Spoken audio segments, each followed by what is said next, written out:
Some people say addiction to power tools is like a disease and using them completely misses the point. Let's talk about that.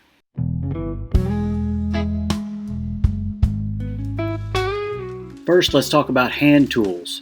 They're the purest form of woodworking. Just you, the wood, and the need or desire to make something. There's an undeniable poetry to working with a hatchet or a rasp. The tactile feedback, the rhythm and manual effort, the quiet that accompanies it, and the sound of your shoulder joint wondering what it did to deserve this. It's almost a meditation.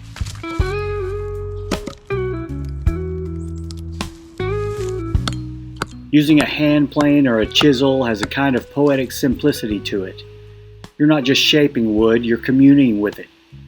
You're engaging in a timeless dance that dates back to when humans first said, "This stick could have a more pointy point on one end." And it can be deeply satisfying to create with nothing but muscle, patience, and time.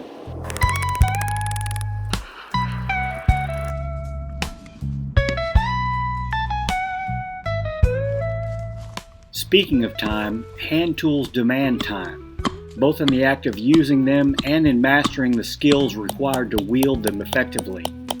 For some, that time is a luxury. For others, it's a limitation. A hand tool purist might say, speed isn't the point, and they're right to some extent. But even the purist might pause and reconsider when a large tree limb falls in their yard and they think, I'll chop that up with my axe because my chainsaw is loud and messy.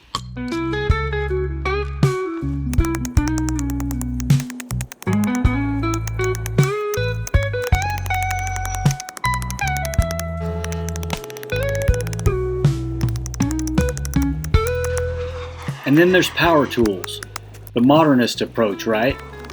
An electric planer or table saw can turn hours of grunt work into mere minutes. These tools allow those with limited time, physical strength, or ability to create things they never could otherwise. And while you lose some tactile connection, you gain efficiency and in many cases accuracy. Power tools open the door to experimentation, to trying things that one could imagine would be almost impossible to execute without them. But power tools can easily become a crutch. The noise, the dust, the distance between your hand and the wood, they all strip away some of the intimacy of the craft. Worse still, the temptation to value speed over process can leave you feeling disconnected from the very act of making. The real trick, of course, is finding the balance. There's no rule that says you have to pick a side. Some of the best woodworkers out there mix hand tools and power tools like a master chef blending exotic spices. They might use a power saw to make the big cuts and then a hand plane to finesse the details. Or maybe they rough out a shape with a hatchet, because who doesn't want to feel like a Viking every now and then refine it with a belt sander. It's all about what works best for you and your project. One approach isn't inherently better than the other. The real question is what each woodworker values in their work. Are you chasing the journey, the slow uncovering of form through sweat and patience? Or is your joy in the result, in simply seeing your vision materialize?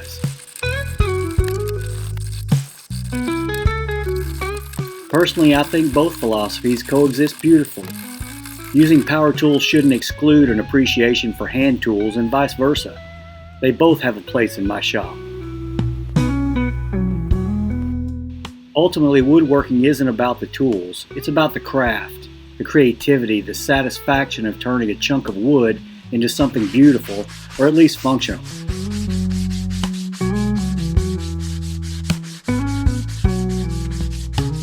Whether you're a hand tool purist or a power tool enthusiast, the goal is the same: making something that brings you joy, pleasure, or satisfaction through your craft.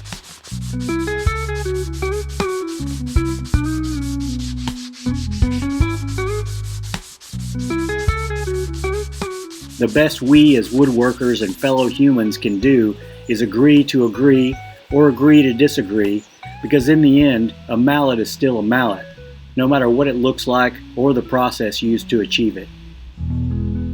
Thank you so much for watching. like and subscribe, and be sure to comment. It would be great to hear everyone's thoughts on this. I'm going to keep making stuff, and as always, talk to you in the next episode.